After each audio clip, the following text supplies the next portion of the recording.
After studying this module, you shall be able to know the proportion of population with disability, learning about the health conditions of disabled people, identify needs of people with disability and causes of disability. Evaluate the various intervention programs for supporting people with disability. Analyze the upcoming future of disabled older people. Introduction to disability. We have discussed the explosion of population and various issues of older people in previous chapters. Disability is another very important issue which requires a lot of attention from researchers, policymakers for quality of life of older people. First of all, it is important to understand what is disability. When key factors restricting the ability of an individual from performing the activities of daily living or for taking part in workforce or in managing his environment independently due to illness or injury is known as disability. Here it is also important to understand the difference between impairment, disability and handicap. Impairment is a loss or abnormality of psychological, physiological or anatomical structure or function.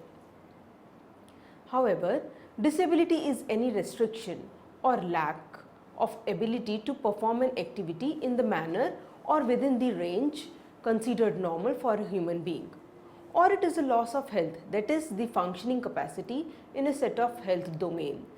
The functioning capacity in a set of health domain such as mobility, cognition, hearing and vision. Handicap resulting from impairment or disability which prevents the fulfillment of a role that is considered normal depending on age, sex, social and cultural factors for that individual. There are some people who have early onset of disability, such as a person who is blind by birth, and other is the disability which a person may acquire with the increase in age. The disability with age may enter in life of a person because of chronic ailment, surgery, accident or cognitive disability due to chemical imbalance. Demography of aging with disability. The population of people with disability is increasing because of higher life expectancy, medical advancement and low morbidity. In Southeast Asia, the prevalence of disability ranges from 1.5 to 21.3% of total population, depending on definition and severity of disability. Despite the increase in prevalence of disability worldwide due to various reasons, not much attention has been paid to the issues of older people with disability. The WHO estimates that 10% of world's population has some form of disability, 20% of those aged 70 plus and 50% of those aged 85 plus. That means group of aged people which are increasing as per the estimate of population growth is suffering more than disability. Also, in views of WHO, disability among old people begin after the age of 70 years and above, and despite of it, worldwide, prevalence very little focus is paid on its evaluation, prevention, care and prevention and care of disabled older people. In India, prevalence rate of disability is quite low when compared to Austria, UK and other industrialized countries. As per the census 2001, there are 21 crore 90 lakh 67,600 people are disabled in India. It constitutes 2.13% of total population, but the population size is very high, although the percentage is very small.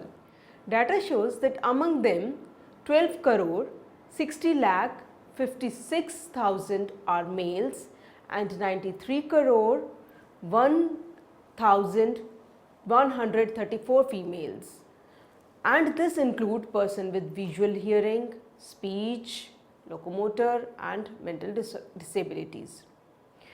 In India state, that highest disability is in Chandigarh and Andhra Pradesh.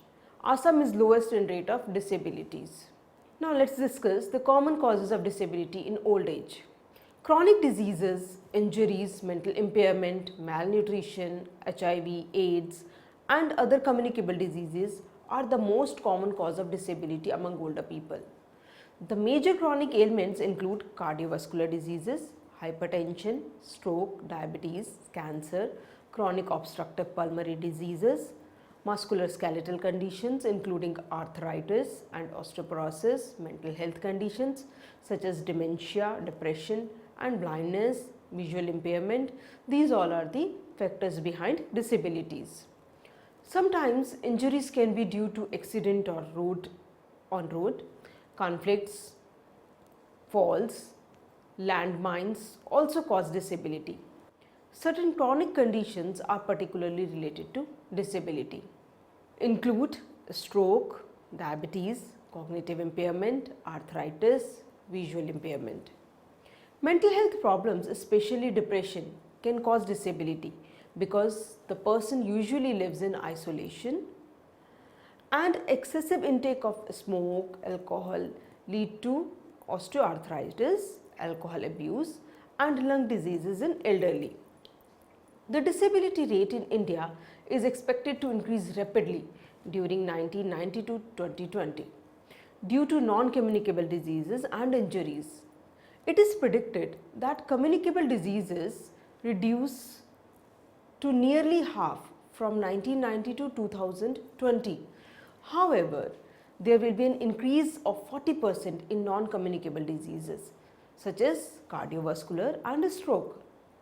Half the disability rate from non-communicable disease for South Asia are estimated to be due to neuropsychiatric disorders, mainly mental illness and mental retardations.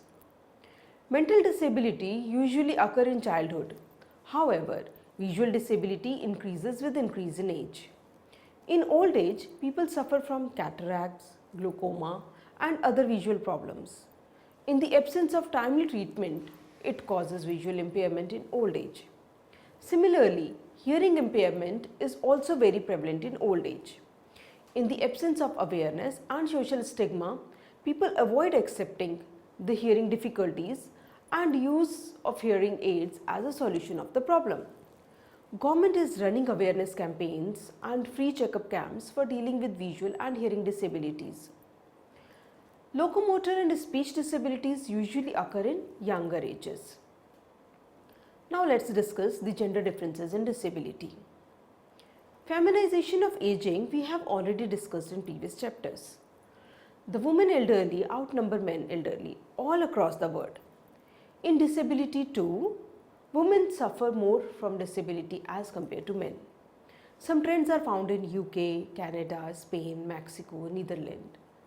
Older women population is marked with illiteracy, poverty and dependence worldwide.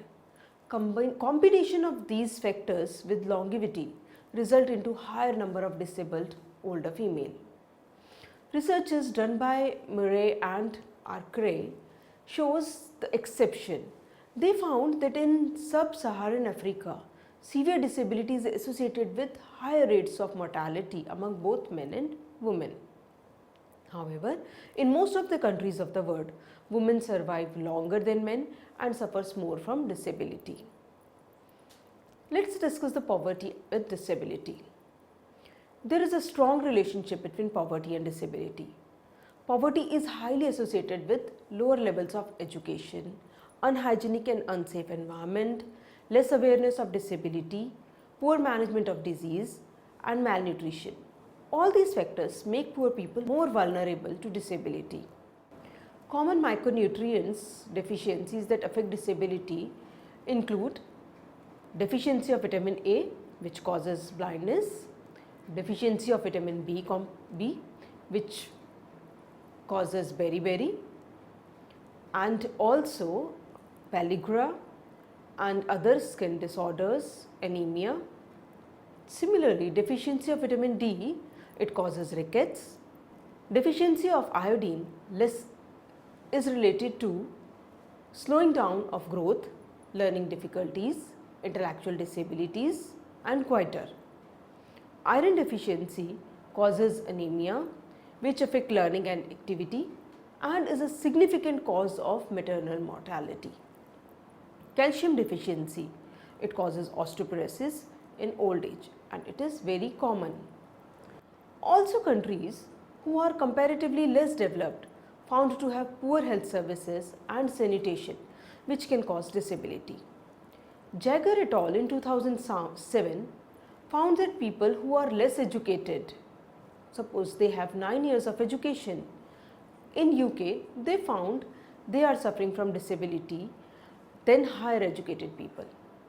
Recent World Bank studies contended that 500 million disabled people are undisputedly amongst the poorest of the poor, are estimated to comprise 15 to 20% of the poorest in developing countries. Third ranked cause of disability is accidents or injuries. Asia Pacific region commonly found disabilities due to accidents and paraplegia, brain damage and behavioral disorders. There are some common disabilities among survivors of traffic accidents.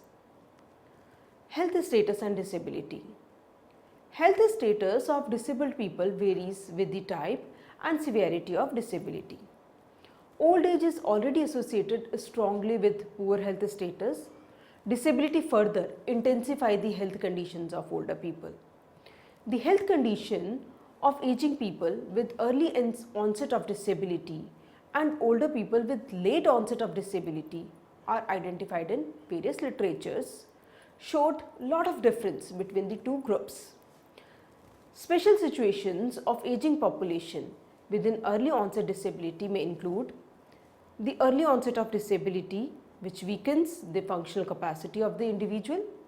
They require care, particularly residential care.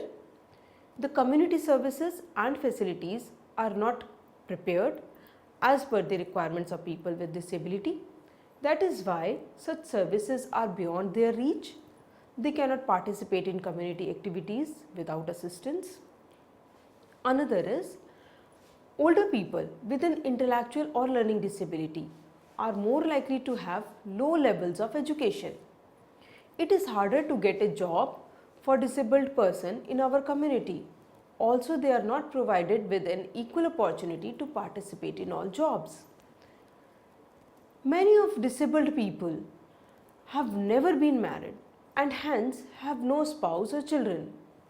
Family members provide most informal support to older people with a late onset disability. However, those relying on informal support from aged parents or caregivers are at risk of losing their support. And when they reach in old age with disability, there is no one around them to provide informal care. That is why they are more likely to live in residential care and less likely to live alone or live with their families. Most of them have poor social networks outside the family or their place of residence. As an effect of long-term placement in residential care, they lack capacity to engage in community activities. Their participation in community recreational activities or leisure activities is negligible. Disabled people lack good communication skills also. They find it difficult to express their needs, or in cases of profound disability, they require assistance to identify their needs also. They are more likely to have participated in supported employment. For those who have been in supported employment, this may have not only provided occupation throughout their adult life, but also have been the main source of their lifelong social relationship. They are much less likely to be homeowner and dependent on pensions. Thus, while older people share common problems, people with lifelong disabilities are likely to have some additional disadvantages. Let's discuss policies and guidelines for people with disability. There are several laws framed by the government to protect the right of disabled people in India. One is Mental Health Act 1987, Rehabilitation Council of India Act 1992, Persons with Disabilities Act 1995 and the National Trust Act 1999. According to the Mental Health Act 1987, this act came into effect in all the states and union territories of India in April 1993. This act consolidated and amended the law for providing better treatment and care to mentally ill persons and the government right to make better provision for their property and affairs. The objective of the Act include regulate admission to psychiatric hospitals or psychiatric nursing homes of mentally ill person who do not have sufficient understanding to seek treatment on a voluntary basis and to protect the rights of such persons. Another is regulate responsibility for maintenance charges of mentally ill persons who are admitted to psychiatric hospitals or psychiatric nursing homes. Another reason is provide facilities for establishing guardianship or custody of mentally ill person who are incapable of managing their own affairs. Another important aspect is provide the establishment of central authority and state authorities for mental health services. Regulate the powers of government for establishing, licensing and controlling psychiatric hospitals and psychiatric nursing homes for mentally ill persons. Provide legal aid to mentally ill person or state expense in certain cases. Protect society from the presence of mentally ill persons who have become or might become a danger or nuisance to others. Another is protect citizens from being detained in psychiatric hospitals or psychiatric nursing homes without sufficient cause.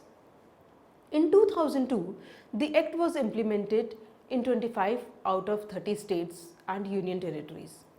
As per the provision of Mental Health Act 1987, each state is required to constitute a state mental health authority to ensure effective and equitable enforcement of the provision of the Act. The primary role of the SMHA is in planning, implementation and monitoring of mental health programs or activities. The Rehabilitation Council of India Act 1992. This Act sets out to regulate the training of professionals in rehabilitation and sets out a framework for a central rehabilitation register. Specially, it sets out training policies and programs to standardize the training courses for professionals dealing with persons with disability, to grant recognition to the institutions running these training courses, to maintain a central rehabilitation register of the rehabilitation professionals, to promote research in rehabilitation and special education. In order to give statutory powers to the Council for carrying out its duties effectively, and the Rehabilitation Council of India Act was passed by Parliament, which came into force with effect from 1993. The amendment in the Act in 2000 gave the additional responsibility of promoting research to the Council.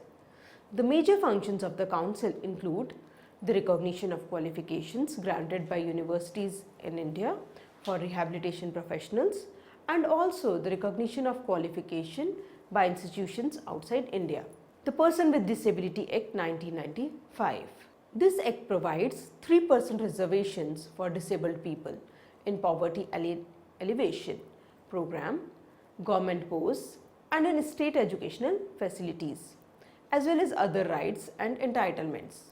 The specific objective of the Act are prevention and early detection of disabilities, education, employment, affirmative actions, non-discrimination, research and manpower development, recognition and institutions for persons with disability, institution for persons with severe disability, the Chief Commissioner and Commissioners for Persons with Disability, Social Security. A study conducted by Disability Knowledge and Research Group in India assessed the impact of this Act and tried to evaluate its implications. It was found that those eligible had difficulties in obtaining disability certificates. Benefit entitlements varied across the India and that only 3% had received monetary support from the government on a regular basis. The National Trust for Welfare of Persons with Autism, Cerebral Palsy, Mental Rehabilitation and Multiple Disabilities Act 1999. This Act provides for the constitution of a national body for the welfare persons with autism, cerebral palsy, mental retardation and multiple disabilities. The main objectives are to enable and empower persons with disability to live as independent and as fully as possible within and as close to the community to which they belong. To strengthen facilities to provide support to persons with disability to live within their own families, to extend support to registered organizations to provide need-based services during the period of crisis in the family of persons with disability, to deal with problems of persons with disability who do not have family support.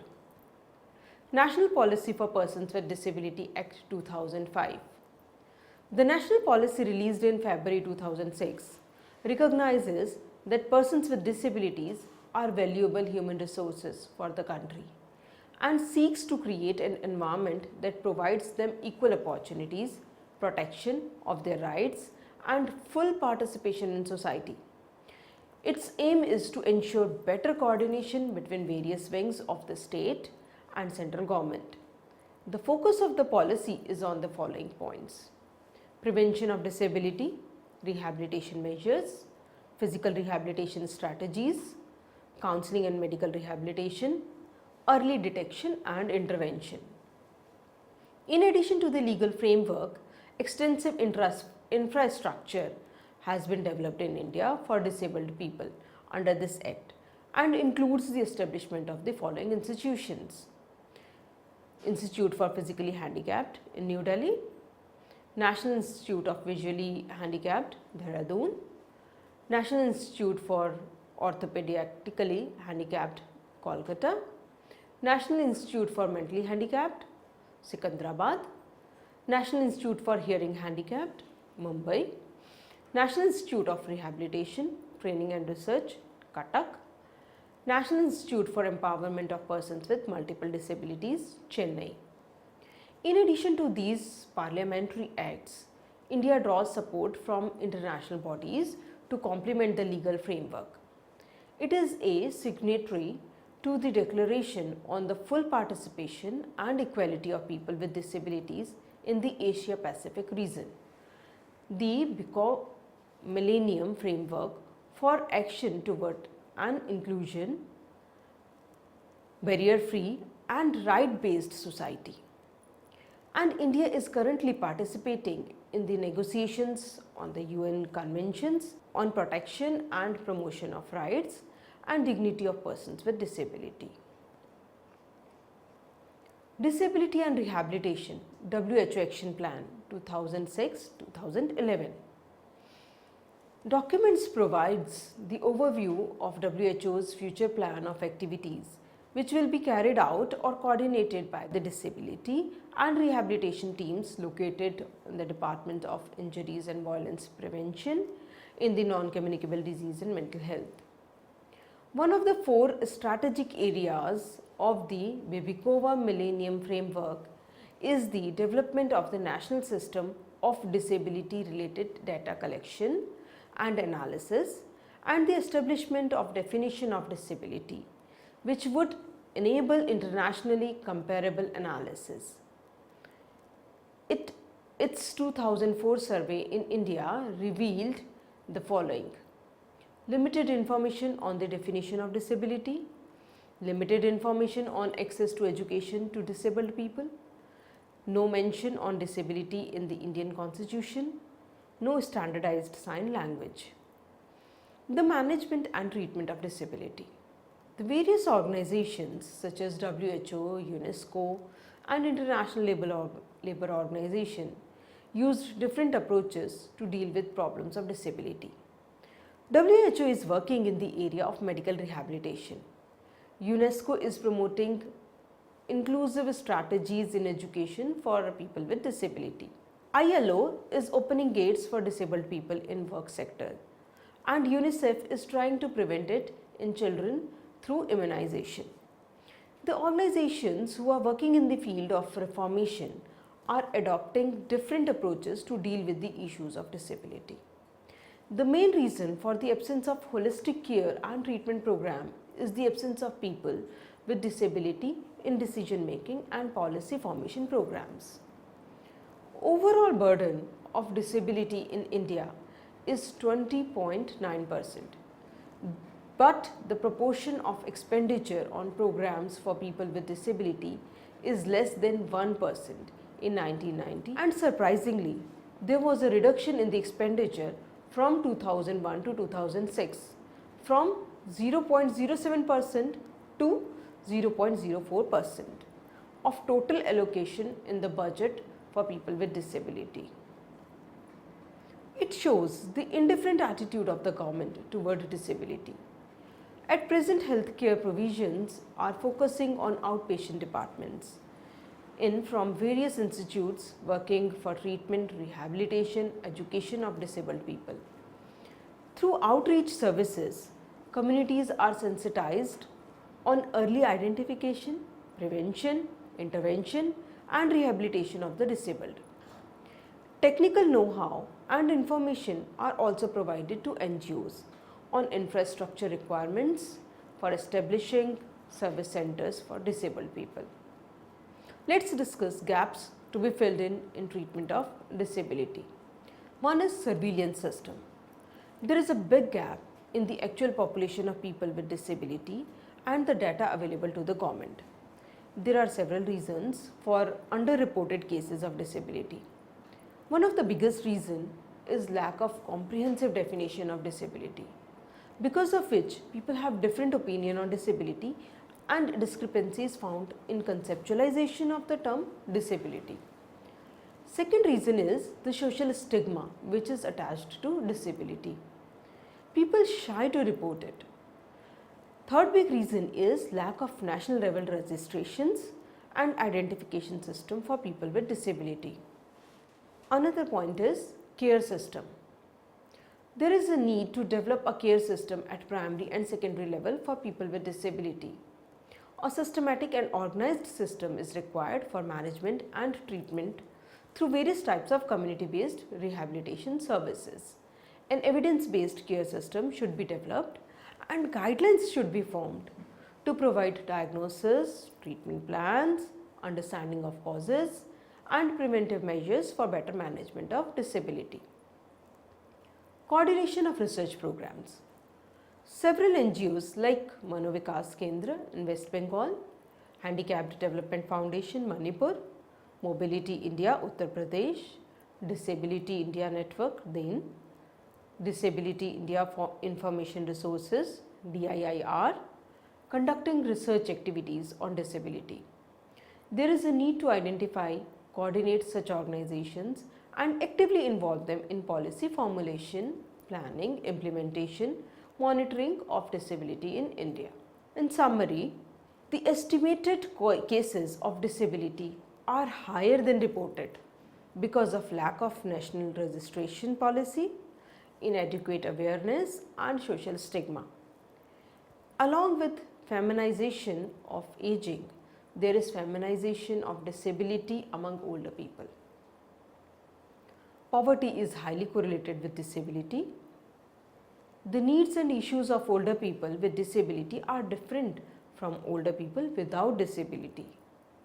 There is a lack of positive and supportive attitude of government toward people with disability. Although there are few national level programs run by government for people with disability, but they are inadequate and insufficient. A lot need to be done to provide an inclusive environment to people with disability.